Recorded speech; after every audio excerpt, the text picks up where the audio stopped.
Astrologers के पास जाते हैं, पंडितों के पास जाते हैं, वर्सेस जो बाबा सिखाते हैं वो है विधि से सिद्धि। तो दोनों में डिफरेंस समझना जरूरी है। एक है मेथड से, एक मेथडोलॉजी है जिससे बाबा हमें सक्सेसफुल बनना सिखाते हैं, वो साइंटिफिक है, रिपीटेबल है। जो भाग्य से सिद्धि है या जो रिद्धि सिद्धि है वो रिपीटेबल नहीं है, उसमें कोई साइंटिफिक बेसिस नहीं है उसका। तो आगे फिर बाबा इसको मोटिवेट कर रहे हैं कि क्यों ये इम्पोर्टेंट है। तो बाबा कहते हैं कि आप जो फाउंडेशन हो, आधारशिला हो परिवर्तन के, तो पहले फाउंडेशन को तैयार होना है, फिर बाकी की जो राजधानी है वो तैयार होगी। तो इसमें हम जैसे एक एग्जांपल ले सकते हैं गवर्नमेंट का, कि जैसे गवर्नमेंट की जो पार्टी राज्य में आती है, फिर उसी अनुसार से बाकी के ऑफिसर्स वगैरह सेट होते हैं। तो पहले जो सतयुग में पहले आने वाली आत्माएं जो हैं वो तैयार होंगी, फिर ही बाकी का साइकिल आगे बढ़ सकता है। तो जब तक हम तैयार नहीं है, आधारशिला तैयार नहीं है, तो आगे का कार्य जो होना है वो हो नहीं सकता है। दूसरा बाबा कहते हैं कि विश्व कल्याण कार्य आपकी स्थिति से संपन्न होना है, पहले आपको स्वयं की सिद्धि होगी फिर ही आगे।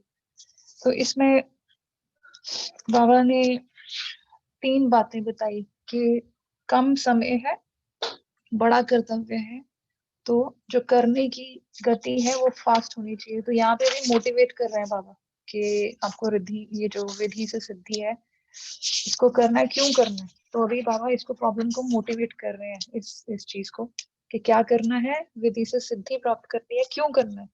क्योंकि आपका जो काम है वो बहुत बड़ा है, समय कम है, इसलिए स्पीड फास्ट चाहिए। तो बाबा ने यहाँ पे बोला कि 37 वर्ष में, 37 years में 50% ही कार्य संपन्न हुआ है, और अब 2 साल का जो आपने लिया है चैलेंज, उसमें आपको 100% सक्सेस तक पहुंचना है। तो एक तरीके से अब ये नंबर्स बाबा बोल रहे हैं, कोई क्वेश्चन नहीं करेगा, क्योंकि बाबा जो है सब्जेक्ट मैटर एक्सपर्ट है इसमें।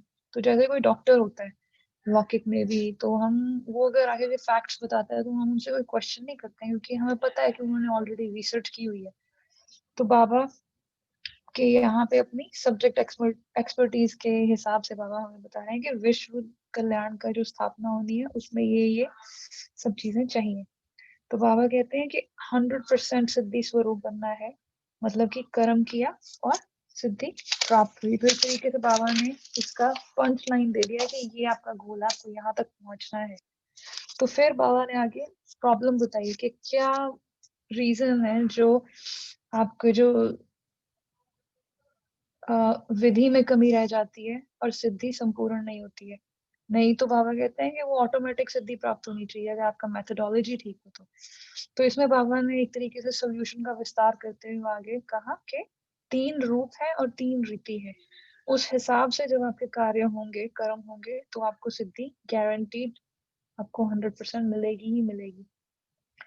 तो 3 रूप कौन से हैं वो बाबा ने आगे उनका विस्तार में बताया कि नॉलेजफुल, पावरफुल और लवफुल। और लवफुल में बाबा ने बोथ लव एंड लॉ, इनका बैलेंस होना चाहिए।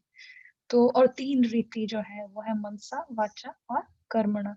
तो यहाँ पे बाबा ने एग्जाम्पल दिया कि आप वाणी से नॉलेज देते हो तो दूसरों को नॉलेजफुल बनाते हो, पर अगर आपकी मनसा पावरफुल होगी तो आप उनके माइंड को, उनकी मनसा को कंट्रोल कर सकते हो, चेंज कर सकते हो। और साथ साथ अगर आपकी कर्मणा जो है वो लवफुल होगी तो आप उनको अनुभव करा सकते हो, संपर्क में लाके, कि ये ईश्वरीय परिवार है, मेरा असली परिवार है। क्योंकि जब फील करते हैं कि हाँ ऐसा है, और हम सबका भी यही अनुभव है, शुरू शुरू में आते ही कईयों को हम में से ज्ञान, जरूरी नहीं है कि ज्ञान के आधार से ही हम आए थे, हमें कुछ लगा था कि हाँ यहाँ पर कुछ है, कुछ डिफरेंट है जो दुनिया में कहीं भी और नहीं है। तो उससे एक नया इम्प्रेशन माइंड में क्रिएट होता है। पास्ट एक्सपीरियंस के इम्प्रेशंस तो हमारे पास है ही है, बट जब हम लव देखते हैं, स्नेह देखते हैं परिवार का, तो हमें एक नया इम्प्रेशन क्रिएट होता है कि हाँ कोई होप है, कोई उम्मीद है। तो बाबा ने फिर एक और यहाँ पे इसको आगे बाबा ने विस्तार करते हुए आगे और इसका स्पष्ट किया कि इस रीति से सर्विस करनी है जहाँ पे आपकी तीनों रीति साथ साथ चले, मनसा, वाचा और कर्मणा। तो बाबा ने यहाँ पे कहा कि ये अभ्यास और अटेंशन चाहिए। तो ये वर्ड जो अभ्यास है, इस पे थोड़ा हम ध्यान देंगे। इसका मतलब ये है कि ये डूएबल है, ये प्रैक्टिस, हर चीज प्रैक्टिस से आप कर सकते हो। कि गोल बाबा ने बड़ा रखा तो बच्चे कहीं घबरा ना जाए कि हाँ 100% कैसे होगा। तो बाबा ने यहाँ पे क्लैरिटी दी है कि आप अभ्यास करोगे और अटेंशन दोगे तो ये डूएबल है। तो फिर बाबा ने आगे एक और प्रॉब्लम को बताया कि एक है डीप संपर्क और दूसरा है ऊपर ऊपर का संपर्क। तो बाबा कहते हैं कि एक होता है लव से अट्रैक्ट होना, दूसरा होता है नॉलेज से अट्रैक्ट होना। तो बाबा ने कहा कि ज्यादातर लव से अट्रैक्ट होते हैं, फिर सेकेंडली ही नॉलेज से अट्रैक्ट होते हैं। बाबा कहते हैं कि पावरफुल स्टेज हो तो कोई भी बात में हिलेंगे नहीं। तो दोनों चाहिए, लवफुल भी चाहिए, साथ में नॉलेज की शक्ति से पावरफुल भी चाहिए। समस्याओं का, वायुमंडल का, वाइब्रेशन का सामना कर सदा संबंध में रहेंगे, नहीं तो पहले संपर्क में ही रहेंगे। अगर उनमें शक्ति भर जाएगी, पावर भर जाएगी, तो वो संबंध में आ जाएंगे।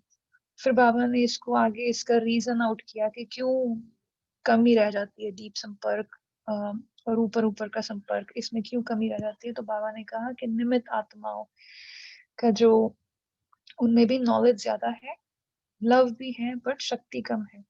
तो इसमें हमें थोड़ा, हम सबका अपना अपना एक्सपीरियंस है, तो इसमें हमें ध्यान देना है कि जब हम नए नए ज्ञान में आते हैं तो हम दूसरों को देखकर अ, प्रभावित नहीं होना है, यहाँ पे सावधान रहना है। क्योंकि हमें फॉलो किसको करना है, बाबा को करना है। कि निमित्त के बिहेवियर देखकर या आसपास के जो व्यक्ति हैं दूसरे ज्ञान में चल रहे हैं उनको देखकर हमें किसी भी रीति से प्रभावित नहीं होना है। भगवान का दिया हुआ ऊंचा ज्ञान है, ब्रह्मा बाबा ने किया है, दादियों ने किया है। तो अपना गोल हमें बार बार हमें रिमाइंड कराना है कि हम यहाँ पर क्यों आए हैं, हमारा लक्ष्य क्या है। जैसे भक्ति मार्ग से निकले और किसी बात में, लिमिटेड बातों में, नदियों में खेलने नहीं आए, हम सागर समान बनने आए हैं। तो इसमें हमें बहुत ध्यान रखना है कि हम जो दूसरे और ज्ञान में चल रहे हैं, अगर कोई, क्योंकि वो भी अभी पुरुषार्थी ही हैं, तो उनको देख के हम कोई छोटी सी बात को लेकर खुद को दिल शिकस्त या उसी चीज को पकड़ के अपना पुरुषार्थ खराब ना कर लें। तो आगे चलते हुए बाबा ने कहा कि जो पावरफुल होते हैं वो किसी भी वातावरण, वायुमंडल को एक सेकंड में खत्म कर सकते हैं, समस्या को खत्म कर सकते हैं, कभी भी हार नहीं खाएंगे। तो यहाँ पे जो समस्या है जो आती है वो उन पे बलिहार जाएगी। दूसरे शब्दों में बाबा ने कहा कि जैसे प्रकृति दासी बन जाती है।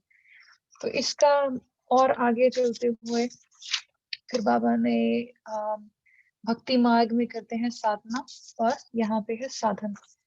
तो साधन जो है वो एक तरीके से टूल्स हैं। बाबा ने हमें काफी सारे ज्ञान के टूल्स दिए हैं कि खुद खुद की चेकिंग कैसे करनी है, क्या क्या इम्प्रूवमेंट्स करनी है। तो various tools are given to us. तो बाबा ने यहाँ पे एक विस्तार में जाके हमें समझाया है कि आपके जो 4 सब्जेक्ट्स हैं उनको चेक करो, अपना सेल्फ एनालिसिस करो, उसमें देखो कि थ्योरी में और प्रैक्टिकल में दोनों में चेक करो कि कहाँ पे गैप है, कहाँ पे प्रॉब्लम है, कमी कहाँ पर है, अपने सेल्फ एनालिसिस के बेसिस पे। और फिर देखो कि कौन सी सब्जेक्ट है जो बुद्धि में धारण किया है या नहीं किया, उसको परखो। तो बाबा ने उसकी परख की भी डिटेल्स बताई हैं आगे। तो बाबा कहते हैं कि जैसे सिद्धि की जो परसेंटेज है बढ़ती जाएगी, तो टाइम वेस्ट नहीं जाएगा। तो यहाँ पे जो इस पैराग्राफ में आगे बाबा जो है वो सक्सेस की डेफिनेशन क्या है उसको और प्रिसिजन से डिफाइन कर रहे हैं। तो बाबा कहते हैं कि समय ज्यादा और मेहनत भी ज्यादा, तो सफलता मिल तो जाती है बट परसेंटेज कम रह जाता है। तो यहाँ पे समझने की बात है कि बाबा हमें देवताई गुणों को इमर्ज कर रहे हैं। तो सक्सेस क्राइटेरिया है कि सारे जो रिसोर्सेज हैं, रिसोर्स ऑप्टिमाइजेशन का यहाँ पे एक तरीके से बाबा समझा रहे हैं कि जितने भी हमारे रिसोर्सेज हैं, मन के संकल्प, तन की एनर्जी, ये सब कम लगे। ये सतयुगी देवताई संस्कार है। बिकॉज सतयुग में सारे काम टेलीपैथी और सारे संकल्प सिद्ध होते हैं। तो अगर ये प्रैक्टिस नहीं होगी तो हम सतयुग में शुरू शुरू में जो आत्माएं आती हैं उनमें नहीं आ पाएंगे। और एक और हम इसमें समझने की कोशिश करेंगे कि एक होता है वर्क हार्ड और दूसरा होता है वर्क स्मार्ट। एक होता है कि मुरली बजाकर कार्य किया, फन करते हुए, खेल करते हुए, इसी करके कृष्ण जी के हाथ में मुरली दिखाई है। और दूसरा है धनुष बाण उठाकर कार्य किया। सफलता तो दोनों में मिल जाएगी इवेंचुअली, बट एक है खेल खेल में सफलता हो गई, दूसरा है बहुत मेहनत करनी पड़ी फिर सफलता प्राप्त हुई, स्ट्रगल करना पड़ा, विघ्न आए। तो यहाँ पे बाबा जो विधि से सिद्धि समझा रहे हैं 100%, आपके रिसोर्सेज भी कम लगे और आपको सक्सेस जल्दी मिले, तो कम खर्चा बाला नशीन। और फिर आगे बाबा ने एक और इसमें पैराग्राफ में एक्सप्लेन किया है कि संकल्प वही उत्पन्न होगा जिससे सिद्धि प्राप्त हो जाएगी। तो इसमें अगर हम इस बात को थोड़ा समझने की कोशिश करें कि अगर मन में व्यर्थ संकल्प बहुत ज्यादा चल रहे हैं तो बाबा की टचिंग तो आएगी, वो एक तरीके से नीडल इन द हेस्टैक है, सुई के माफिक है काफी सारे वो घास के अंदर फॉर एग्जाम्पल। तो बाबा कहते हैं आपको एक तो संकल्प वही उत्पन्न होगा जब आपकी क्लैरिटी इतनी हाई है, और दूसरा समय भी वही निश्चित होगा जिसमें सफलता हुई ही पड़ी है। तो दो इसके फायदे हैं, और ये सारे देवताई गुण हैं, संस्कार हैं, प्रैक्टिसेस हैं जो हमें अपने आप में, स्किल्स हैं जो हमें अपने आप में डेवलप करनी है सतयुग में एग्जिस्ट करने के लिए, वहां पे जाने के लिए। तो फिर आगे बाबा ने अगले पैराग्राफ में मेथड बताया कि इवैल्यूएशन मेथड क्या है। सारे सब्जेक्ट्स का आप चेक तो करोगे, बट उसका क्राइटेरिया क्या है कि आपको ठीक से सक्सेस मिल रही है कि नहीं हर सब्जेक्ट में। तो नॉलेज का बाबा ने कहा कि उसका जो ऑब्जेक्ट है, लक्ष्य है, लाइट और माइट। एक तो हम हमारे जीवन का जो अंधकार है, अज्ञान का अंधकार, वो मिटेगा और ऊपर से शक्ति मिलेगी, प्राप्ति मिलेगी, रिस्पेक्ट मिलेगी। याद का बाबा ने कहा कि समर्थ संकल्प, स्वयं के भी सारे संकल्प समर्थ उठेंगे और दूसरों के भी संकल्पों को हम चेंज कर सकेंगे, समर्थ बना सकेंगे। इसमें बाबा ने आगे कहा कि पहले से ही आभास हो जाएगा अगर कुछ होने वाला है, अगर आपकी याद की शक्ति पावरफुल है।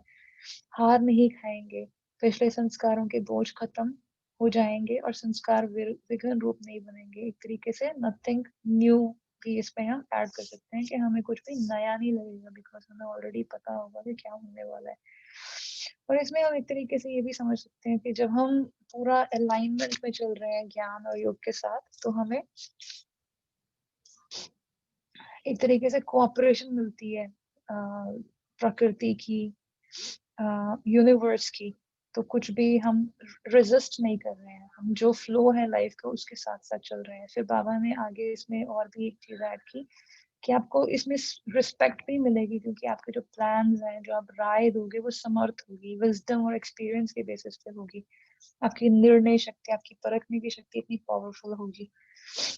फिर बाबा ने आगे सर्विस का बताया कि सर्विस का जो आपका फील्ड है उसमें कैसे क्या आपका लक्ष्य है, उसमें नजदीक संपर्क और संबंध होगा। फिर यहाँ पे बाबा ने नॉलेज की एग्जांपल दी थी कि नॉलेज को रिस्पेक्ट देना, अर्थात नॉलेजफुल को रिस्पेक्ट देना। तो इसमें हम एक चीज देख सकते हैं कि अगर कोई कहे कि हाँ आपका ज्ञान तो बहुत बढ़िया है, बट हमें उनको कोई इफेक्ट ना हो, दैट मीन्स ज्ञान इतना पावरफुल तरीके से या सहज रीति से समझ में नहीं आया है, इसी करके कोई चेंज नहीं है, मन से टच नहीं हुई है। पर अगर नॉलेज को कहते हैं कि हाँ नॉलेज बहुत अच्छी है, मतलब कि जिसने समझाया उसने स्पष्ट रीति से, सहज रीति से उनको समझाया। फिर बाबा ने आगे इसी पैराग्राफ के थोड़ा सा मिडल में एक्सप्लेन किया कि अगर आपको दोनों ऑब्जेक्ट आपका मैच कर रहा है और आपको रिस्पेक्ट प्राप्त हो रही है तो आप परफेक्ट हो। परफेक्ट मतलब कोई भी अफेक्ट नहीं होगा, ना आपको शरीर का इफेक्ट होगा, ना संकल्पों का, संपर्क में आने वालों के किसके भी वाइब्रेशंस या वायुमंडल का कोई अफेक्ट नहीं होगा। पास हो जाएंगे सभी सब्जेक्ट्स में, मतलब कि परफेक्ट हैं। तो बाबा कहते हैं लक्ष्य तो आपका यही है ना। तो यहाँ पे फिर और आगे फिर से परिवर्तन और विश्व कल्याण जो मोटिव है हमारा, उसको बाबा फिर से वापस यहाँ पे ला रहे हैं, क्योंकि अब और थोड़ी प्रॉब्लम्स हैं जो बाबा हाईलाइट करेंगे, फिर उनका जो निदान है, निवारण है, वो भी बताएंगे। तो यहाँ पे बाबा ने कहा कि समय के साथ स्वयं को भी परिवर्तन में लाओ, जैसे दूसरों को याद दिलाते हो वैसे ही स्वयं को भी परिवर्तन में लाना है, क्योंकि आप ही परिवर्तन का, आपके परिवर्तन से ही सृष्टि का परिवर्तन होना है, आप आधार हो। और ये जो पॉइंट है, ये एक्चुअली रूहानियत में बाबा ने आके ये चीज समझाई कि स्व परिवर्तन सो विश्व परिवर्तन, जबकि जो वर्ल्डली जो माइंडसेट है वो है कि दूसरे चेंज हों तो हम चेंज हों। हमेशा सारा जो कंट्रोल है वो आउटसाइड पर है, कि मेरी प्रॉब्लम्स का सॉल्यूशन जो है वो कुछ ना कुछ आउटसाइड है।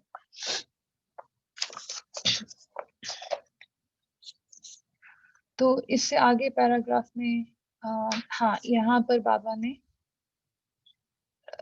हमारे संकल्प के पीछे विश्व कल्याण का संबंध है। यहाँ पे ये बाबा ने हमें फिर से स्मृति में रखने के लिए कहा कि हमारा एक एक संकल्प जो है वो इतना इम्पोर्टेंट है, हम आधार मूर्त हैं। तो बाबा ने यहाँ पे एक बहुत सूक्ष्म बात हाईलाइट की है कि यदि आपके संकल्प समर्थ नहीं होंगे तो समय के परिवर्तन में भी कमजोरी पड़ जाती है। तो इसमें प्रॉब्लम क्या है? इसमें प्रॉब्लम ये है कि ये रिस्पॉन्सिबिलिटी हम पे है। तो दूसरे जो लोग सफर कर रहे हैं और अगर हम ढीले ढाले पड़ जाते हैं तो उसका बोझ भी हम पर है कि हमारा पुरुषार्थ सही नहीं है। तो समय का जो भी स्लाइटेस्ट भी अगर उसमें परिवर्तन, उसकी स्पीड स्लो होती है तो उसका कहीं ना कहीं सूक्ष्म में बोझ हम पर पड़ता है। तो बाबा ने कहा जितना स्वयं समर्थ बनेंगे उतना ही परिवर्तन का, सृष्टि के परिवर्तन का समय समीप ला सकेंगे। तो बाबा कहते हैं ड्रामा अनुसार चाहे समय जो है वो निश्चित है, फिर भी आप आधार मूर्त हो। तो यहाँ पे थोड़ा सा आगे बाबा ने कुछ पॉइंट्स हाईलाइट किए कि 2 वर्ष में न हो, जैसे कुछ क्वेश्चंस तो उठते होंगे कि कुछ संशय कोई उठता है कि चलो कोई बात नहीं, अगर नहीं 2 वर्ष में विनाश हुआ तो सामना कर लेंगे। बाबा कहते हैं वो एक तरीके से बैकअप बात है, बैकअप प्लान है। बट इस चीज को स्पष्ट समझना चाहिए कि 2 वर्ष का मतलब ये नहीं है कि सब कुछ एकदम से विनाश होकर सब चेंज हो जाएगा। 2 वर्ष में नजारे आने शुरू हो जाएंगे चेंज के, जो कि हम देख रहे हैं। तो बाबा कहते हैं जब उनको सहज रीति से इस तरीके से थोड़ा रीजन के बेसिस पे समझाओगे तो उनको ये बातें सहज लगेंगी और बातें भी सहज लगेंगी। तो बाबा ने यहाँ पे एक हाईलाइट किया है पॉइंट कि जब हम स्वयं संपूर्ण हो जाएंगे तो कार्य भी संपूर्ण हो जाएगा। फिर आगे बाबा ने एडवांस पार्टी के कार्य का भी यहाँ पे ऐड किया कि उनकी भी तैयारी चल रही है, वो भी सारी फील्ड तैयार कर रहे हैं। उनके परिवार में जाओ ना जाओ, लेकिन स्थापना का कार्य जो होना है उसके लिए वह निमित्त बनेंगे। तो यहाँ पे बाबा ने जो न्यू ब्लड है, न्यू जनरेशन है, पास्ट 20-30 ईयर्स की, थोड़ा उसको हाईलाइट किया है कि जो आएंगे नए नए, क्योंकि न्यूनेस लेकर आएंगे, फ्रेशनेस लेके आएंगे, तो उनकी जो प्योरिटी की पावर है वो भी बुद्धि में काम करेगी। तो बाबा कहते हैं कि सबको राय, उनकी राय को रिगार्ड देना है। यहाँ पे बाबा एक तरीके से हाईलाइट कर रहे हैं कि आप सीनियर्स हो पर जो नए आएंगे उनको भी पूरा रिगार्ड देना है, साथ साथ चलना है। पहले जमाना और था जब रूप से काम चल जाए, पर अब जो है रिगार्ड का टाइम है, रिस्पेक्ट का टाइम है। और ये हम सब अपने घरों में भी एक्सपीरियंस करते हैं। जो बच्चे अब हैं वो रोब से चलने वाले हैं नहीं है, वो काफी रीजन बेस्ड है। अगर उनसे रीजनिंग करके हम समझाएं तो वो बच्चे बहुत सहयोगी बनते हैं और उनसे सीखने को भी बहुत मिलता है। तो बाबा ने फिर से यहाँ पर हमें रिमाइंड कराया कि सारे कार्य का आधार आप हो। फिर बाबा कहते हैं, अब ये एक और प्रॉब्लम यहाँ पे बाबा हाईलाइट कर रहे हैं कि आधार आप हो पर होता क्या है, चलते चलते ढीले पड़ जाते हो, शीतल हो जाते हैं। बाबा ने बड़ा स्वीट वर्ड यहाँ पे यूज किया है, बड़ा सोफिस्टिकेटेड। इंस्टेड कहने के ढीले ढाले पड़ जाते हैं, बाबा ने कहा बड़े शीतल क्यों हो जाते हो। तो बाबा यहाँ पे हाईलाइट करता है कि आप लेक्चर्स अच्छे देते हो और दुनिया वाले भी लेक्चर्स बहुत अच्छे देते हैं। ये बाबा ने किसी 69 की किसी मुरली में ये बात कही थी कि लेक्चर तो आप कोई भी 2 हफ्ते का ट्रेनिंग देके किसी से भी करवा सकते हो, अच्छे से अच्छा लेक्चर कोई भी दे देगा, बट बाबा ने कहा कि आपके लेक्चर्स के साथ साथ फीचर्स भी अट्रैक्ट करें, तभी अफेक्ट होगा। आपके लेक्चर में डिफरेंस हो, अनुभवी हो परमात्मा के प्यार का और न्यारेपन का, उनको दुनिया से न्यारेपन का अनुभव हो, प्रैक्टिकल लाइफ का एक तरीके से हाईलाइट करें कि ये ज्ञान प्रैक्टिकल लाइफ का है, एक्सपीरियंशियल आपके लेक्चर्स हो, एक्सपीरियंस हो, बिकॉज एक्सपीरियंसेस जो होते हैं तीन लेवल पे हमारी सेंसेस काम करते हैं। एक होता है सुनना, एक होता है विजुअलाइज करना, देखना, और तीसरा है फील करना। तो जब हम सुनते हैं, ये दुनियावी बातों में भी एक सेइंग आती है कि 1000 words picture is better than 1000 words, और actually feelings are even more important than visualization. जो चीज को हम एक बार फील कर लेते हैं वो मन में छप जाती है इमेज की तरह, बट उसका और भी ज्यादा इफेक्ट होता है, वो एक्शन लेने का आधार बन जाती है। हम हर समय फीलिंग्स के बेसिस पे एक्शंस ले रहे हैं, ये अच्छा लगा या बुरा लगा, उसके बेसिस पे हम अपना एक्शन प्लान करते हैं। तो यहीं पे इसको अ, विराम देंगे। मेरे ख्याल से हमने सारे पॉइंट। Thank you. जी जी, थैंक यू रुचि बहन। मुद्दी बहुत बड़ी थी, इसलिए बहुत सारे पॉइंट्स थे। आप बाहर हैं, आई नो आप हॉस्पिटल में हैं, फिर भी आपने इतने अच्छे से सब कुछ प्रिपेयर किया और एक्सप्लेन किया। तो हाँ, इस वाणी में हम ये देख सकते हैं कि जो विधि मीन्स प्रोसेस है और सिद्धि यानी कि रिजल्ट। तो हम आप सब चैट बॉक्स पे ये बता सकते हैं कि सिद्धि क्या होगी, क्या होगा जो हम मानेंगे कि सिद्धि हुई। विधि तो बाबा ने बहुत सारी दी हैं, युक्तियां दी हैं, मेथड्स बताई हैं, लेकिन सिद्धि क्या होगी? तो आप अपने अपने आंसर चैट बॉक्स पे दे सकते हैं कि सिद्धि यानी क्या, कैसे मानेंगे कि हमारे हम जो पुरुषार्थ कर रहे हैं उसकी हमें सिद्धि मिल रही है, रिजल्ट मिल रहा है।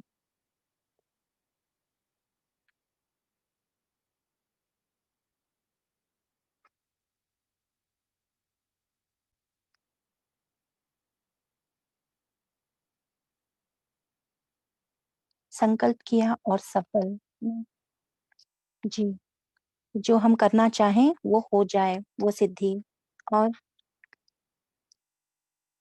यहाँ हमारा जो उद्देश्य क्या है, खुशी और नशा, ये बना रहे हमारा, ये सिद्धि है। इसमें बाबा ने जो एंड में कहा है, और सभी बता सकते हैं कि अनुभव की अथॉरिटी, कि हम इस तरह से लोगों को अनुभव करा सकें कि जो हमने किया वो दूसरों को भी करा सकें, और अन्य आत्माओं को ये निश्चय हो सके कि यहाँ परमात्मा का कार्य चल रहा है, परमात्मा करा रहे हैं। उन्हें भी हम परमात्मा का स्नेह अनुभव करा सकें और ये विश्वास दिला सकें कि परमात्मा आ गया है। वो हमारी असल में सिद्धि होगी कि ये कार्य ब्रह्मा कुमार ब्रह्मा कुमारियां नहीं, ये कार्य परमात्मा करा रहा है। उनके उन्होंने हमें ये बनाया है। जब वो अनुभव हम करा सकेंगे तो सिद्धि स्वरूप कह सकते हैं। जी, प्रारब्ध फील होगा। तो भाई जी नेक्स्ट मुरली लें।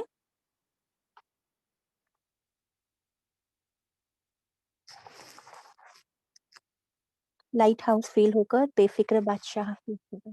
जी, तो फर्स्ट मुरली जैसे कि है 15/7/73 की, अंचल बहन आप शेयर करेंगे। ओम शांति। 15/7/73 मुरली का टाइटल है लगाव और स्वभाव के बदलने से विश्व परिवर्तन। आज बाबा ने बताया है कि कैसे लगाव और पुराना स्वभाव हमारे पुरुषार्थ में बाधा बनता है, और बाबा ने हमारे अंतिम पेपर की तैयारी को विनाश के निमित्त बनी हुई आत्माओं की अंतिम समय की तैयारी से कंपेयर किया है। बाबा चाहते हैं कि हम सब बच्चे उनसे बिल्कुल भी कम न हो। जितनी उनकी तैयारी है, उनके लेवल तक तो हमारी तैयारी होनी ही चाहिए। तो बाबा ने उनको और हमें 3 बातों में कंपेयर किया है। पहला कंपैरिजन का आधार है रेडीनेस। तो बाबा प्रश्न पूछ रहे हैं कि जैसे यादव सेना ने फुल फोर्स से तैयारी की हुई है, वैसे ही पांडव सेना भी सर्व तैयारियां कर समय का इंतजार कर रही है। यानी क्या हम भी उनकी तरह एवर रेडी हैं? दूसरा कंपैरिजन का आधार बाबा ने दिया है डेस्परेशन, अर्थात तड़प। बहुत पावरफुल वर्ड बाबा ने यूज किया है। बाबा पूछ रहे हैं कि जैसे विनाशकारी आत्मा विनाश के लिए तड़पती है, बेसब्र है, क्या वैसे ही स्थापना वाली भी विश्व कल्याण के लिए तड़पते हैं? या कहें, क्या हम भी उनकी तरह उतने ही उत्साहित और बेसब्र हैं? और तीसरा कंपैरिजन का आधार बाबा ने लिया है रिफाइनमेंट, यानी जैसे वो ऐसे पावरफुल यंत्र बना रहे हैं जो विनाश सहज और शीघ्रता से हो जाए। यानी ऐसी ऐसी एडवांस टेक्नोलॉजी, ऐसे ऐसे बॉम्ब्स बना रहे हैं जो 1 सेकंड में सब समाप्त हो जाए। तो हमें भी रिफाइनमेंट की ऐसी स्टेज तक पहुंचना होगा कि हम भी 1 सेकंड में अपना कर्तव्य कर सकें। बाबा ने इसे विस्तार से बताया है। बाबा ने आज वैल्यू ऑफ 1 सेकंड को विस्तार से बताने के लिए हमें कई सारे एग्जाम्पल्स दिए हैं। इसके लिए हम सब एक बार अंतिम समय को विजुअलाइज करते हैं। इस सृष्टि चक्र के आखिरी क्षणों को अपनी आंखों के सामने लेकर आते हैं, जब चारों ओर अशांति और भय का माहौल होगा। तब मैं आत्मा, हम सब आत्माएं अपनी पावरफुल स्थिति में स्थित हो 1 सेकंड में कैसे निर्बल आत्मा को बलवान बना रहे हैं, अशांत को शांति का दान दे रहे हैं, दुखी को सुखी कर रहे हैं, हर एक को नजर से निहाल कर रही हैं। पर बाबा ने कहा कि वो अंतिम घड़ी पर कामधेनु बनने की और सर्व मनोकामनाएं पूर्ण करने की जो हमारा कर्तव्य है और लक्ष्य है, उसे पूरा करने के लिए हमारा तीसरा नेत्र पावरफुल होना बहुत जरूरी है। पर तीसरा नेत्र कमजोर होने के 2 मुख्य कारण बाबा ने आज बताए। पहला है लगाव और दूसरा है स्वभाव। इन दोनों को बाबा ने पूंछ से कंपेयर किया और कहा कि जब लगाव और स्वभाव रूपी पूंछ को लगन रूपी अग्नि से जलाएंगे, तभी लंका रूपी कलयुगी विश्व परिवर्तन होगा।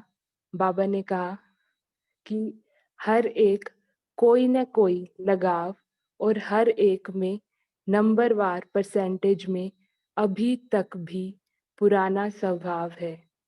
इस बात को अंडरलाइन करना है कि हर एक में कोई न कोई लगाव, यानी हम सब में बाबा की ऑब्जर्वेशन है कि हम सब में अभी भी पुराना स्वभाव बचा हुआ है। तो बाबा ने इसको डिटेल से समझाने के लिए कहा कि लगाव जो है वो एक तरह का बंधन है और बंधन मुक्त नहीं तो हम योग युक्त भी नहीं बन सकते। कई मुरली में बाबा कहते हैं कि लगाव जो है उसको बाबा ने कई तरीके से बताया है, जैसे मैं और मेरा, और देह की दुनिया में लगाव नहीं होना चाहिए। और आज की मुरली में बाबा ने इसे 4S से बताया है, 4S। तो हम साथ साथ चेकिंग करते जाएं। पहला S है संकल्प, यानी बाबा ने कहा कि संकल्प में भी किसी के प्रति लगाव ना हो। दूसरा है संबंध, जिसे बाबा अक्सर मोह कहकर बोलते हैं। और तीसरा है संपर्क। और फोर्थ है सर्व, स्वयं के प्रति, यानी सेल्फ ऑब्सेशन, यानी कि अपनी ही विशेषताओं में लगाव। इन सब में सबसे ज्यादा इम्पोर्टेंट लास्ट वाला एस है, यानी स्वयं के प्रति, क्योंकि बाकी सब मोह के धागों को पहचानना फिर भी थोड़ा आसान होता है, पर अपनी विशेषताओं में जो लगाव है, उनसे मुक्त होने के लिए हमें बहुत ज़्यादा अटेंशन चाहिए। और दूसरा जो बाधा हमारे पुरुषार्थ में बनता है, वो है हमारा पुराना स्वभाव। बाबा ने कहा कि अगर हमारा स्वभाव सतयुगी नहीं होगा, तो हम नए जीवन का, नए युग का आनंद नहीं ले पाएँगे। फिर बाबा ने कहा कि जब तन, मन, धन सब समर्पित कर दिया, तो अब भी ये क्यों कहते हम कि मेरा स्वभाव ऐसा है? तो आज हम जब इस वर्ष के अंतिम क्षणों में पहुँच गए हैं, तो हम सबको चेक करना है कि अब तक भी कौन-सा स्वभाव ऐसा है, जो बाप समान नहीं बना है।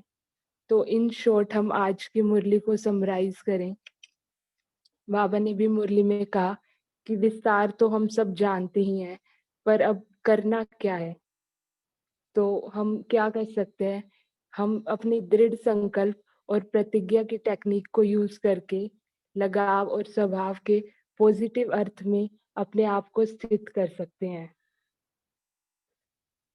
जैसे शिवानी दीदी ने भी हमें सिखाया कि एक सम्मान हम सब पक्का कर लें कि मैं बाप समान आत्मा हूँ। यानी जैसा मेरे बाबा के संकल्प, बोल और कर्म हैं, वैसे ही संकल्प, बोल और कर्म मेरे भी हैं। तो हम उसमें एक बात और ऐड कर लें कि जैसे मेरे बाबा का स्वभाव है, वैसा मेरा स्वभाव भी है।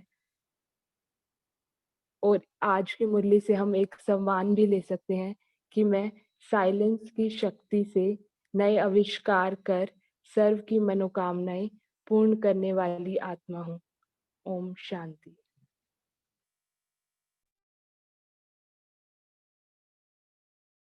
जी, ओम शांति।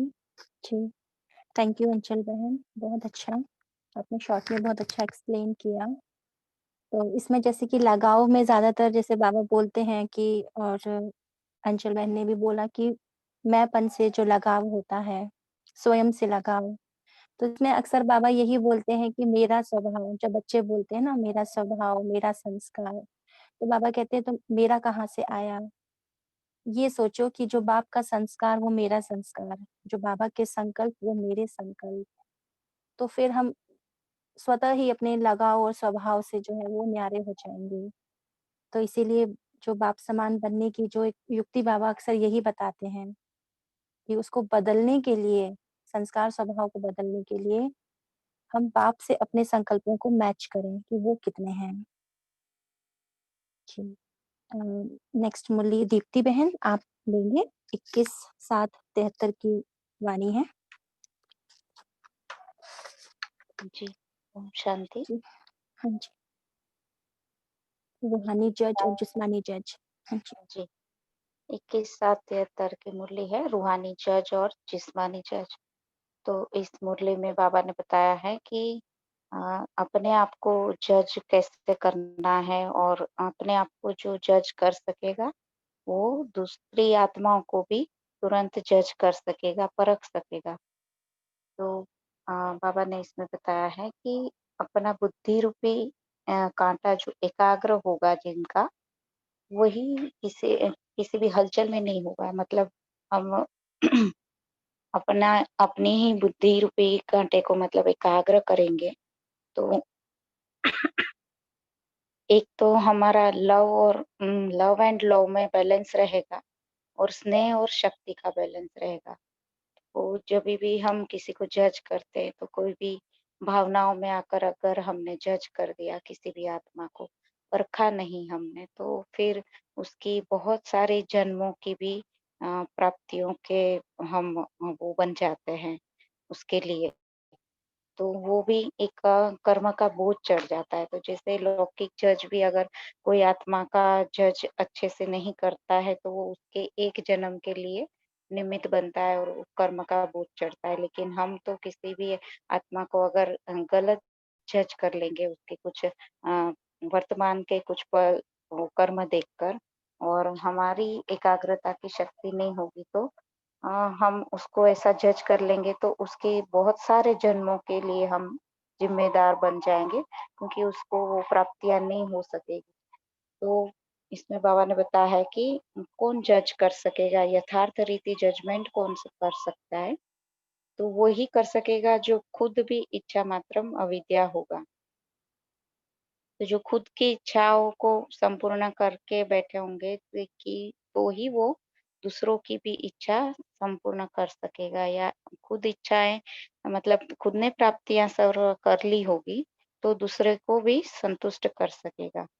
अगर खुद की ही कुछ इच्छाएं अधूरी होंगी तो वो दूसरों की इच्छाएं पूर्ण नहीं कर सकेंगे, क्योंकि खुद असंतुष्ट है तो उसको भी कहीं ना कहीं कुछ आत्माओं से जैसे नाम मान शान की भी प्राप्ति करने की इच्छाएं अभी भी अधूरी रह गई होगी तो वो दूसरे को मान नहीं दे सकेगा। तो इस तरह से खुद की स्वयं की अ, जितनी प्राप्ति ज्यादा होगी, खुद इच्छा मात्रम अविद्या की स्टेज की प्राप्ति होगी, तब वो स्वयं युक्ति युक्त भी होगा, संपन्न भी होगा, नॉलेजफुल भी होगा और सक्सेसफुल भी होगा। तो उसको हमेशा सफलता मूर्त के जैसे ही देखा जाएगा और खुद को भी उसको नशा रहेगा कि मेरे साथ सफलता, मेरे हर कर्म में सफलता समाई हुई है। लेकिन अगर खुद सफल नहीं होगा तो वो दूसरों के संकल्प होंगे, उनको भी वो सफल नहीं कर पाएगा। और जैसे कि जज करना, तो जैसे कोई आत्मा हमारे पास आती है कि शांति का दान लेने, कोई तड़पती आत्मा आएगी शांति का दान लेने और हम उसको सुख का रास्ता दिखाते हैं, तो उस समय उसको सुख नहीं चाहिए होता है, सिर्फ शांति ही चाहिए होती है। तो जैसे अभी का अनुभव हम शेयर करें तो उषा दीदी के कोर्स के समय भी मेरा नंबर बहुत लोगों को दिया गया है था, तो मैं वही देखती थी कि उनको उस समय ये ज्ञान नहीं सुनना था। बहुत सारे मैसेजेस जो आते थे, उनको सिर्फ़ और सिर्फ़ प्रेज़ेंट में थोड़ी-सी शांति चाहिए थी, नेगेटिव थॉट्स में कैसे आराम मिले, उन लोगों को इतना डिटेल में नहीं जाना था। तो हर कोई मेडिटेशन का दिन कब होगा उसके लिए पूछ रहे थे। तो ये जैसे बाबा ने बताया, तो इस तरह से ये समय आ रहा है अभी। तो यही बात बाबा ने बताई। और दूसरा बाबा ने बताया है कि खुद को सर्व खजानों से जो संपन्न आत्मा कर लेगी, वो इच्छा मात्रम अविद्या की स्टेज को प्राप्त करेगी और उसी को ही कर्मातीत अथवा तो फरिश्तेपन की स्टेज भी कहा जाएगा। तो अपने को चेक करना है कि यह अनुभव होता है, ये स्टेज तक हम समीप पहुंचे हैं या तो वो हमारे सामने है। तो हम कितने समीप है उस स्टेज के, वो हमें अपनी चेकिंग करनी है। तो इसमें ऐसे सोचना है कि जैसे कभी भी विनाश की जैसे घंटी बज जाए तो मैं जल्दी से उस सीट पर सेट हो सकता हूँ या नहीं सकता हूँ। तो ऐसे एवर रेडी हमको बनना पड़े। तो बाबा ने ये बताया है कि जो पहले से ही ऐसे इंतजाम करके एवर रेडी होगा, वो जैसे ही ऐसा कहीं पर भी मिलेगा उसको विनाश का सिग्नल, तो वो तुरंत अपनी सीट पर सेट हो जाएगा। तो वो अपने आप को विश्व कल्याणकारी समझकर ही ऐसे चलता होगा तो ही वो ये सारी प्राप्तियां भी कर पाएंगे। और ऐसी ही आत्माओं को बाबा ने महावीर और महारथी बताया है। तो ये उनकी निशानियां होंगी। तो इसमें जैसे 4 सब्जेक्ट है बताया बाबा ने कि 4 सब्जेक्ट जैसे बने ज्ञान, योग, धारणा, सेवा 4 सब्जेक्ट है। उसी तरह से उसी सब में भी हम पास है कि नहीं, ये भी हमें चेक करना है। और जैसे 4 सब्जेक्ट है वैसे ही 4 संबंध भी बाबा ने बताया। उसमें 3 संबंध तो हमको पता है कि जैसे सत बाप, सत शिक्षक और सतगुरु। और चौथा संबंध बताया है साजन और सजनी का। तो जैसे बताते हैं कि साजन और सजनी का अगर संबंध हमने नहीं जोड़ा है बाबा के साथ, तो वो जो संबंध होता है वो बहुत ही लव वाला और जैसे ऐसे होता है कि कभी भी ना छूटने वाला संबंध होता है। तो जैसे आत्मा और परमात्मा का जब मिलन होता है तो वही जैसे एक सगाई का जैसा होता है। तो सगाई भी होती है तो फिर सगाई से लेकर मैरिज तक जैसे सजनी सजती है, वैसे ही हम आत्माएँ बाबा के प्यार में सभी गुणों से, सभी शक्तियों से, सभी खजानों से हम संपन्न होते हैं और सज-धज के अंतिम समय बाबा के साथ चले जाते हैं। तो इसमें भी ये जैसे गोल्डन पीरियड बताया है, तो ये जो लव वाला, साजन वाला अगर संबंध जिसने भी जोड़ा रहेगा, तो आत्मा उसके लव में लीन होगी, तो वो बाकी की सारी प्राप्तियाँ कर सकती है। और यही 4 संबंध में बाबा ने ये बताया कि 4 धारणाएँ समाई हुई है। तो जैसे कि बाप के संबंध में है फरमानबरदार होगा, शिक्षक के संबंध में ईमानदार होगा और गुरु के संबंध में आज्ञाकारी होगा। तो उसमें भी 4 स्लोगन हैं जैसे इसमें साजन के संबंध में वफादार होगा कि एक मेरा बाबा दूसरा न कोई। तो वैसे भी बार-बार बाबा कभी-कभी बताते हैं कि अगर मेरे से मुझे याद नहीं करते और कोई देहधारी को और आत्माओं को याद करते हैं, तो भी वो मेरे प्रति वफादार नहीं हैं। तो ये संबंध भी हमको बाबा से जोड़ के रखना चाहिए। तो बाबा ने इसके साथ 4 स्लोगन बताए हैं कि जो बाप का होगा उसमें सन शोज़ फादर, तो जैसे बाप जैसा होगा वैसे ही उसके बच्चे प्रत्यक्षता में आएँगे। और सपूत बनकर ही हम सबूत देंगे। फिर शिक्षक के रूप में स्लोगन बताया है बाबा ने कि जब तक जीना है तब तक पढ़ाई हमें करते रहना है। तो अंत तक ऐसे नहीं सोचना है कि ये मुरली कब तक हमें पढ़नी है, एक ही बात पढ़ाई जाती है, लेकिन अंत तक जब तक हम पूरे संपूर्ण नहीं बनते तब तक ये पढ़ाई पढ़नी है। तो इसलिए ये स्लोगन है। और फिर जैसे गुरु के रूप में है जहाँ बिठाए जैसे बिठाए, जैसे सतवचन महाराज बताते हैं लौकिक में भी गुरु के पास कोई लौकिक गुरु भी बनाते हैं, तो यहाँ पे तो सतगुरु है, तो वो जैसे बोले, जैसे सुनावे, तो जो बाबा ने कहा हो तुरंत हमें करना चाहिए। और फिर इसमें साजन का है तो उसमें जैसे बाबा बहुत बार अभी वही संबंध चल रहा है, जैसे अनुभूति होती है, तो बाबा बोलते हैं कि तुम ही से बैठूं, तुम ही से खाऊं और तुम ही से श्वासोश्वास साथ रहूं। तो ये साजन वाला संबंध है, तो पूरा दिन हम कर्मयोगी स्थिति में भी रह सकते हैं, उनके साथ हम लव में लीन होकर हर कर्म कर सकते हैं। तो इसमें बाबा ने बताया कि इसमें हमें चेक करना है कि ये भी सारे संबंध और लगातार और एकरस स्थिति में है या नहीं है, या बीच-बीच में हमारे ये चारों में से कोई एक संबंध कट हो रहा है।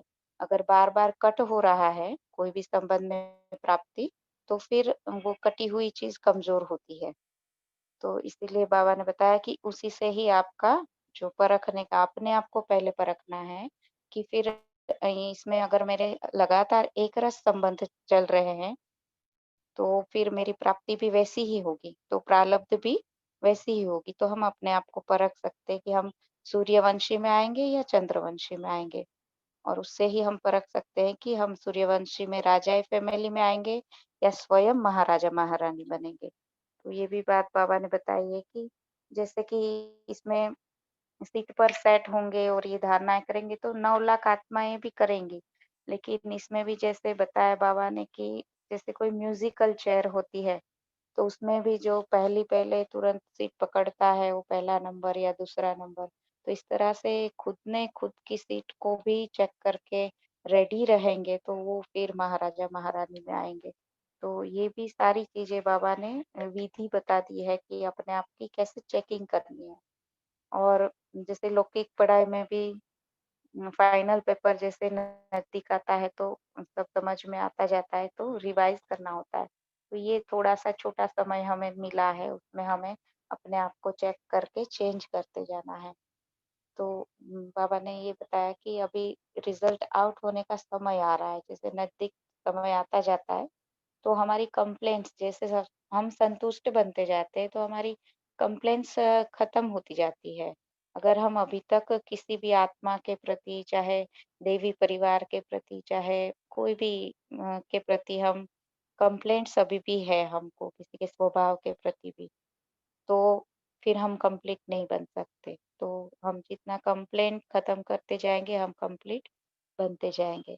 तो बाबा ने बोला है कि ये लास्ट चांस आपको थोड़ा-सा मिला है, अभी भी नहीं किया तो फिर टू लेट का बोर्ड लग जाएगा। तो ये बाबा ने बोला कि और संपूर्ण स्टेज के अति नज़दीक जो होंगे, उनके बोल में कर्म में एक नशा रहेगा। तो उससे भी हम परख सकते हैं कि वो नशा रहेगा, उसमें उनको इतना विश्वास होगा कि मेरे हर कर्म में के पीछे मेरे हर संकल्प में, हर बोल में भी सफलता समाई हुई है। और मेरे पीछे-पीछे सफलता आएगी ही आएगी, तो ये नशा उनके अंदर हमेशा रहेगा। और जैसे दूसरा स्टेज बताया है तो वो जैसे समीप का, और ये निशानी है अति समीप की। तो समीप की निशानी होगी कि वो सिर्फ़ ऐसे बोलेगा कि ज्ञान तो ये कहता है, कर्म फ़िलॉसफ़ी तो ये कहती है, जो लॉ बताया गया है वो तो ये ऐसा है।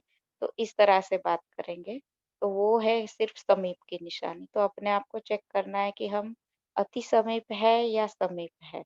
तो ये सब स्टेजेज़ बताई गई है, और बाबा ने ये भी बताया कि हमारे अंदर अभी जो हलचल संकल्प की चलती है, कभी-कभी अव्यक्त स्थिति के बारे में बताया कि बाप-दादा का मिलन कब तक चलेगा, अब कब अचानक से बंद हो जाएगा। तो ये सारा डर भी नहीं होना चाहिए, क्योंकि बाबा ने बताया कि अगर जो नॉलेजफुल होगा और जिनकी अ, डोर बाबा से बंधी हुई रहेगी, तो उसको विश्वास होगा कि जैसे बाबा ने बताया है कि जो अभी भी नई-नई आत्माएँ आ रही है, उसमें से भी बहुत सारी ऐसी नई आत्माएँ हम देख रहे हैं, प्रैक्टिकल में भी देख रहे हैं कि वो बाबा से प्राप्तियाँ, भले ही वो बाबा मिलन नहीं मिल रहा है, लेकिन अव्यक्त स्थिति से भी बाबा बंधा हुआ है उस आत्माओं को देने के लिए। और बाबा तो बैकबोन है, और हमको आगे निमित्त बना के हमारे द्वारा भी उनको प्राप्तियाँ करवा रहा है। दे रहा है बाबा ही, लेकिन हमें निमित्त बना रहा है आगे चल के। तो ये भी हमको संकल्प नहीं चलाना चाहिए कि इनको कैसे मिलेगा, या बाबा की अव्यक्त पालना कैसे मिलेगी, अभी कब कब आएँगे या कब अचानक से बंद हो जाएगा। तो अभी भी बाबा बीच-बीच में हमको ये प्रैक्टिस करा रहे हैं, क्योंकि अचानक जैसे अभी भी पाठ बंद हो गया अव्यक्त मिलन का भी, अभी तो रिपीट चल रहा है फिर भी। तो भी बाबा जो अभी नए बच्चे आ रहे हैं हम देख रहे हैं उनको, वैसे बाबा मिलन नहीं हुआ है, लेकिन फिर भी प्राप्तियाँ हमारे जितनी ही हुई है, तो कोई भी उलाहना बाबा को नहीं दे सकता इस चीज़ के लिए। तो इसमें भी हमें विश्वास होना चाहिए कि बाबा हर एक बच्चे के लिए, आखिरी आने वाले बच्चे के लिए भी बंधा हुआ है, तो वो प्राप्ति तो हर एक को होनी ही है।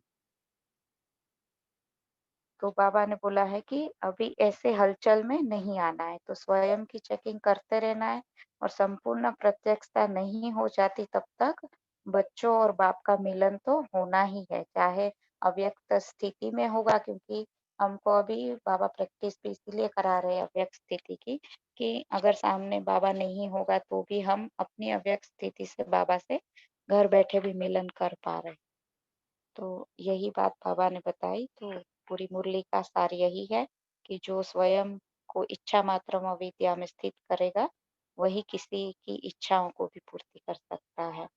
और पहले से इंतजाम करके रहेंगे, उनको वो सिर्फ समीप आने का इंतजार ही करेंगे, कि जब विनाश की घंटी बजेगी उनको तुरंत संकल्प मिल जाएगा, उनको तार भी पहुँच जाएगी, बाबा की टचिंग भी हो जाएगी। तो लाइन क्लियर रखनी है, यही बात बाबा ने बताई। Om Shanti.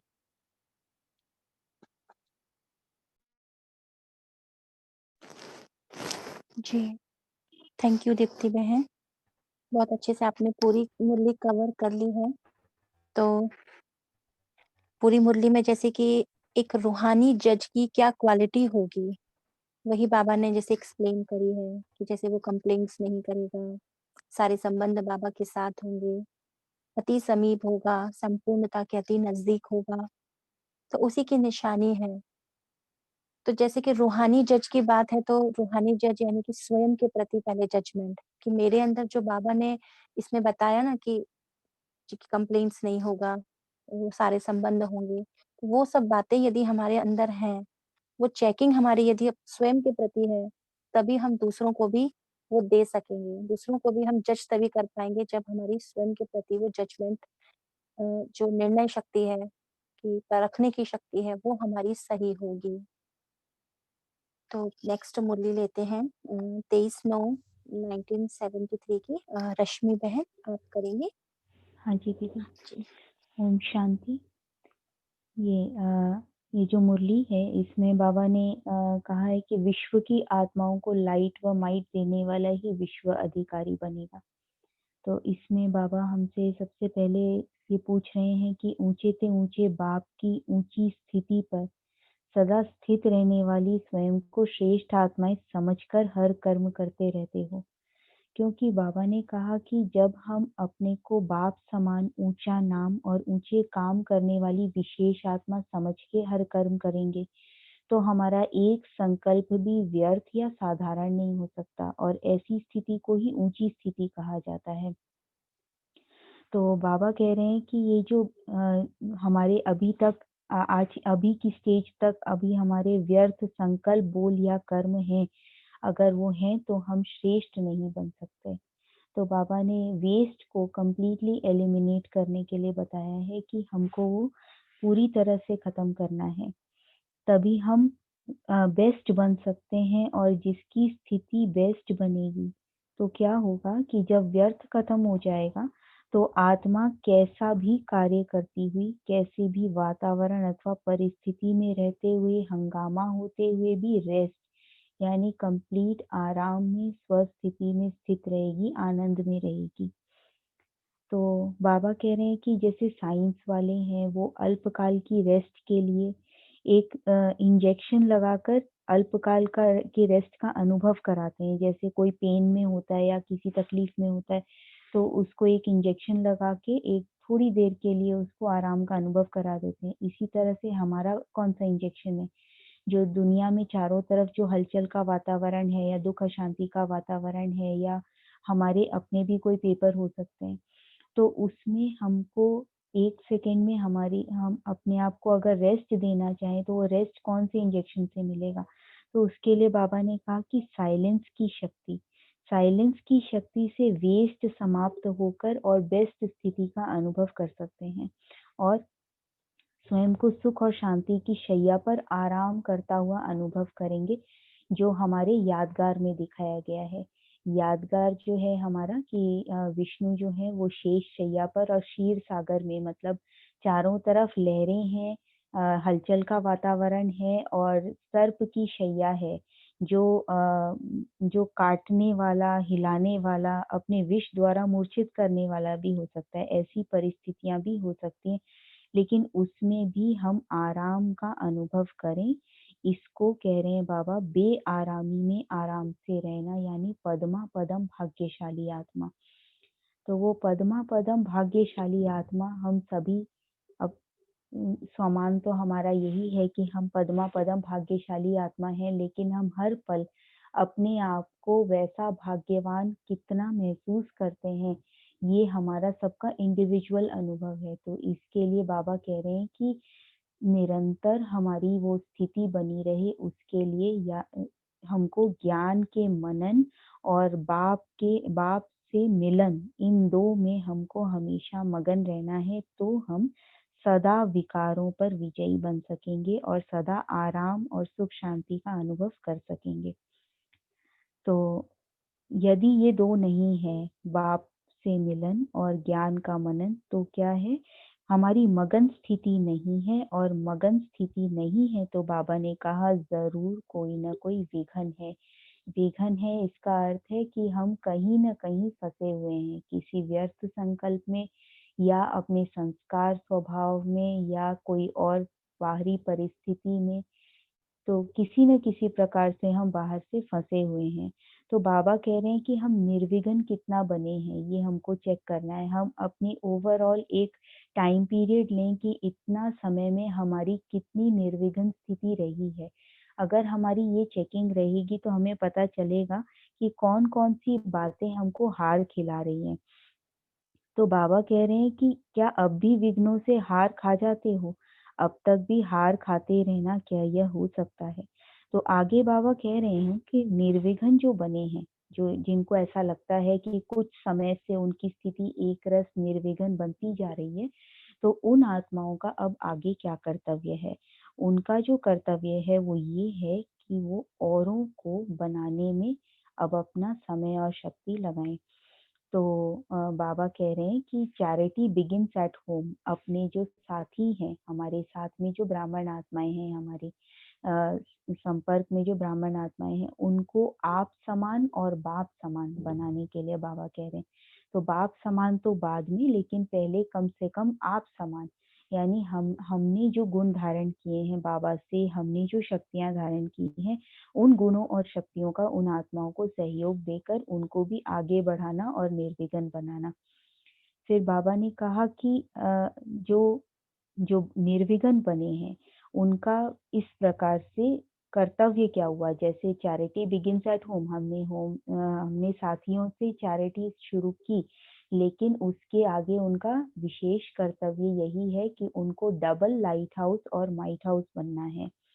Double light house और माइट हाउस के स्वरूप से उनको किसी को मुक्ति का रास्ता और किसी को जीवन मुक्ति का रास्ता बताकर हर आत्मा को अपने अपने ठिकाने लगाना है। इसका अर्थ ये है कि हर आत्मा जीवन मुक्ति नहीं चाहती, तो जिस प्रकार जैसी किसी आत्मा की जो आशा हो, उस आशा को उसी रूप से पूरा करना। तो उसी के लिए बाबा कह रहे हैं कि हमारा रूप अब डबल लाइट और माइट का होना चाहिए, मतलब मुक्ति का भी उतना ही गहरा हमको अनुभव, तो हम सामने वाली आत्मा को वैसी अवस्था का अनुभव इंस्टेंटली करा सकें और उनको मुक्ति का रास्ता दिखा सकें। और नहीं तो जीवन मुक्ति, वो तो हमको पता ही है कि बाप का और सृष्टि चक्र के ज्ञान द्वारा बाप के वर्षे की अधिकारी बनाना अपने अनुभव स्वरूप द्वारा। तो बाबा आगे कह रहे हैं कि सिर्फ लाइट से भी काम नहीं होगा और सिर्फ माइट से भी काम नहीं होगा, हमको लाइट और माइट में बैलेंस भी रखना है। लाइट मतलब ज्ञान स्वरूप, माइट मतलब याद स्वरूप।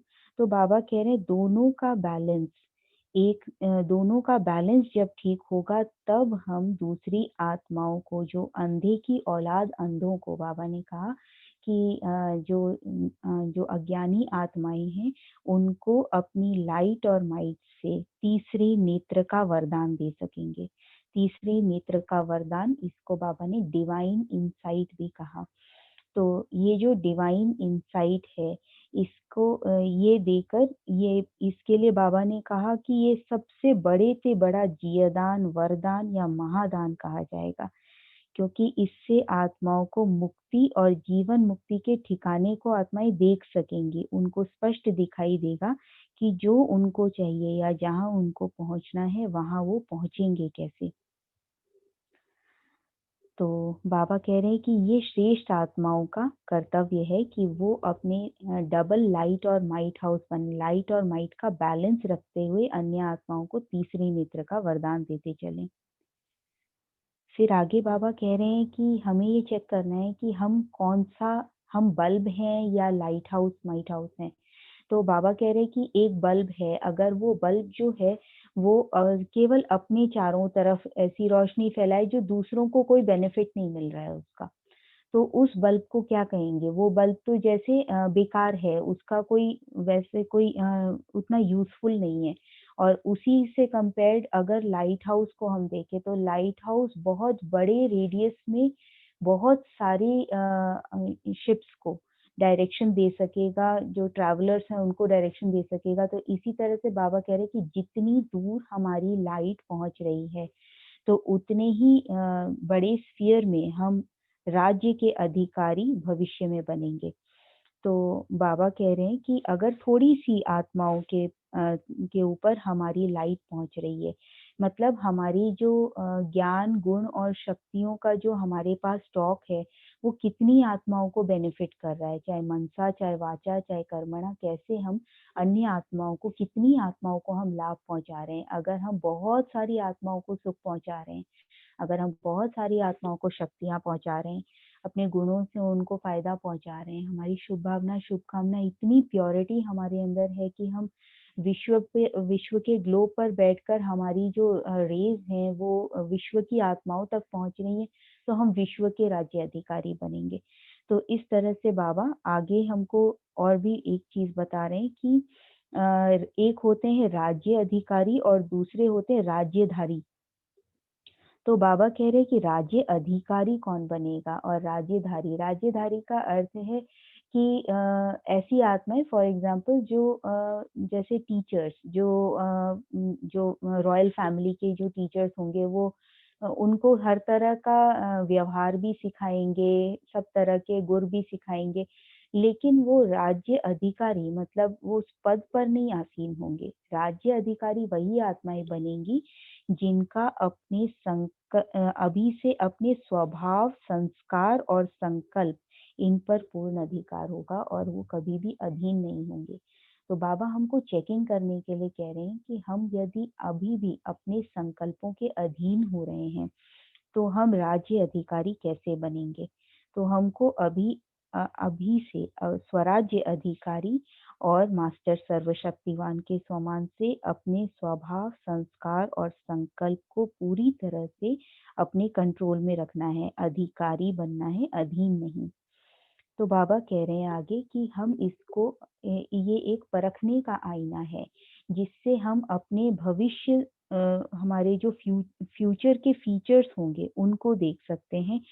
अगर ये आईना हमारा बहुत पावरफुल है मतलब हमारी जो बुद्धि का कांटा है बहुत एकाग्र है और बिल्कुल स्पष्ट है, तो क्या होगा कि हमको 21 जन्मों का भी फ्यूचर दिखाई दे सकता है और पुजारीपन का भी आगे जो हमारा भविष्य है, जो पार्ट है, वो भी दिखाई दे सकता है।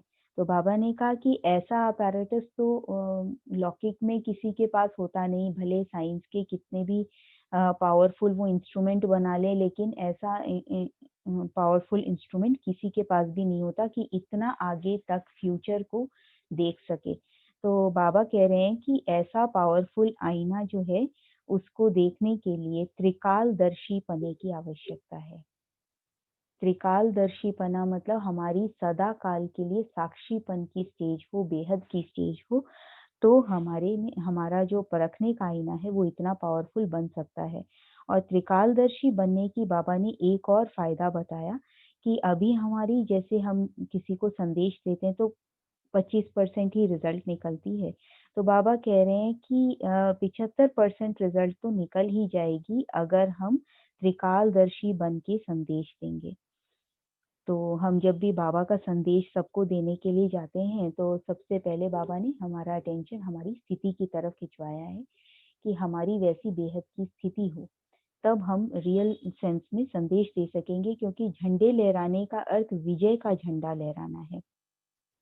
तो इसमें आगे बाबा ने कहा कि जैसे जो मीडिया है, तो बाबा ने कहा कि अपनी राजधानी पर विजय का झंडा लहराना और सब पर विजय पानी है। सब पर विजय बाबा का विशेष इशारा मीडिया पर है, क्योंकि बाबा कह रहे हैं कि जैसे उनको सही रीति अगर उनको मैसेज मिलेगा बाबा का, अगर उनके ऊपर प्रभाव पड़ेगा तो वो बोलने से चुप तो हो सकते हैं। जैसे वो कुछ कभी एंटी कुछ इस प्रकार से कुछ एंटी थॉट्स अगर वो अपने मीडिया में कुछ एक्सप्रेस करे तो उसका बहुत विपरीत प्रभाव पड़ता है। तो उसके लिए बाबा कह रहे हैं कि ये मुख है, ये विश्व का मुख है, तो उनको कम से कम हम मूर्छित तो करें। मूर्छित का अर्थ है कि उनको कम से कम उनके ऊपर ऐसा प्रभाव तो पड़े जो वो हमारे लिए नेगेटिव ना बोले। फिर बाबा कह रहे हैं कि ऐसा प्रभाव वो डाल सकेंगे जिनके अंदर जिन्होंने 2 बातें छोड़ी होंगी और 1 धारण की होगी। तो 2 बातें छोड़नी कौन-सी है और 1 बात कौन-सी धारण करनी है? एक तो स्तुति और दूसरी परिस्थिति, ये 2 बातें छोड़नी है, मतलब हमको इनके प्रभाव में नहीं आना है। तो परिस्थिति के कारण जैसे हमारी स्थिति जो है वो डगमग होती रहती है, और दूसरा बाबा ने आज सूक्ष्म बताया कि स्तुति के कारण भी हम सदाकाल की स्थिति नहीं बना सकते। तो स्तुति में आने से हमको बहुत-बहुत बचना है, क्योंकि बाबा ने कहा कि अगर स्तुति का संकल्प भी रखा तो आधा कल्प से मतलब द्वापर से हमारी जो स्तुति होनी है उसमें 100 गुना कट हो जाएगा, क्योंकि वो सदाकाल की स्थिति बनने नहीं देगी। तो हमको देखना है कि हमको कौन-सी प्राप्ति लेनी है, हमको कच्चा फल खाना है कि पका हुआ फल खाना है। तो और बाबा ने धारण करने के लिए जो बात बताई, बाबा ने कहा कि हमें स्वस्थिति को धारण करना है, मतलब स्वस्थिति का ही लक्ष्य रखना है और उसी को पकड़ के चलना है। फिर आगे बाबा ने संगठन को बनाए रखने के लिए, क्योंकि सेवा की बातें हो रही, तो बाबा ने संगठन के लिए एक बहुत इम्पोर्टेंट बात बताई कि हम जितना निर्माण रहेंगे उतना निर्माण का कार्य सफलतापूर्वक कर सकेंगे। निर्माण रहने के लिए बाबा ने हमें जो बात बताई वो ये कि पहले आप हमेशा हमारी वृत्ति, दृष्टि और वाणी में हमेशा यही रहे कि पहले आप, क्योंकि बाबा ने कहा कि स्वयं का झुकना ही विश्व को अपने आगे झुकाना है, दूसरों को आगे बढ़ाना मतलब स्वयं को बढ़ाना। तो बाबा ने कहा कि ये सही अर्थ में फॉलो फादर है और ये हमको 100% सफलता दिला सकता है। संगठन में अगर कोई भी आत्मा अगर पहले मैं का संकल्प करेगी तो उससे क्या होगा कि जैसे एक माला कमजोर हो जाएगी, जैसे सफलता की माला का एक मणका टूट गया।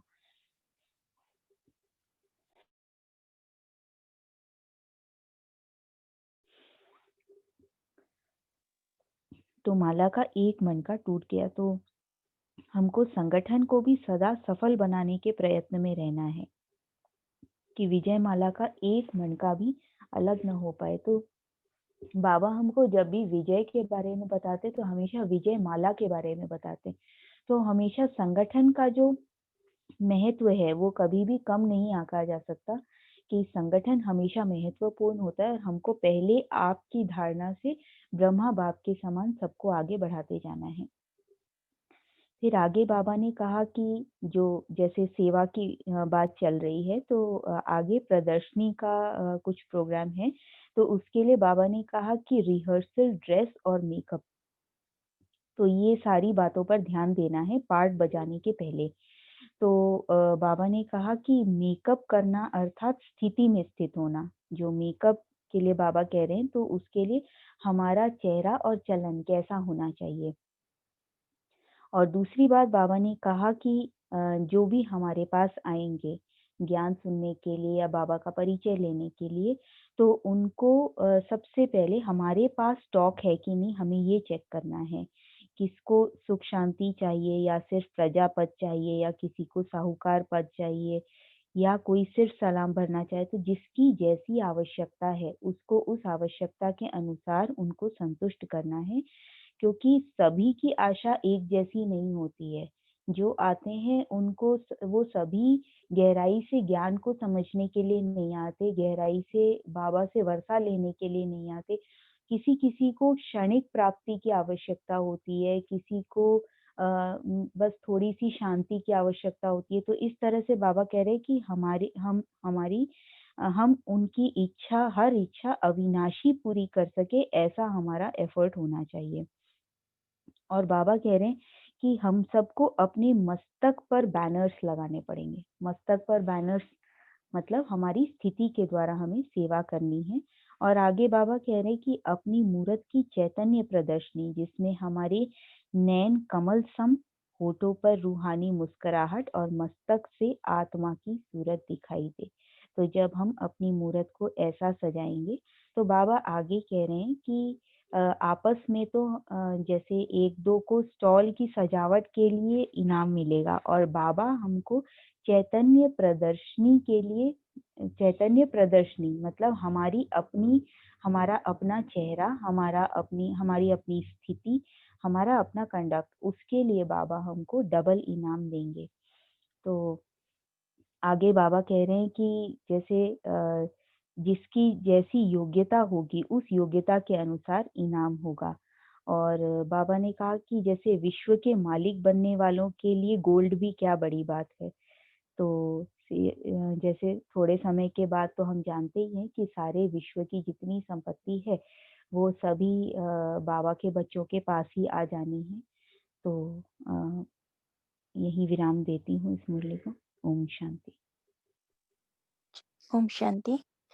थैंक यू रश्मि बहन, मुरली बहुत बड़ी थी, फिर भी आपने हर एक पैराग्राफ को कवर किया है, हर पॉइंट को कवर किया। थैंक यू जी। ओम शांति। इसमें जैसे कि ऊंची स्थिति की परख है, जैसे बाबा ने कहा ना कि विश्व महाराजन आत्माएं कौन होंगी, विश्व अधिकारी कौन होंगी, जो लाइट माइट देने वाली होंगी। तो हम इससे अपने आप को परख सकते हैं कि जैसे जैसे हम पुरुषार्थ में आगे बढ़ रहे हैं, हमें नशा है, हमें खुशी है, तो हम आगे बढ़ रहे हैं इसकी पहचान सिर्फ ये नहीं कि हमें खुशी मिल रही है। तो जो लाइट माइट हमें मिल रही है वो हमें स्वयं प्रति नहीं रखनी, हमें विश्व की आत्माओं के प्रति वो भावना हमारे अंदर उत्पन्न हो कि अब मनसा सेवा करनी है, उन आत्माओं को भी वो अनुभूति हमें करानी है, वो हमारे संकल्प अब उठने चाहिए। तो वो बाबा हमें ऊँची स्थिति की ओर ले जाना चाहते हैं कि वो परख हमारे अंदर अ, इससे हम ले सकते हैं कि मेरे अंदर कैसे संकल्प चल रहे हैं, अब आगे मुझे क्या करना है, वो मेरी क्या ज़िम्मेवारी है, अब मेरा क्या कर्तव्य है।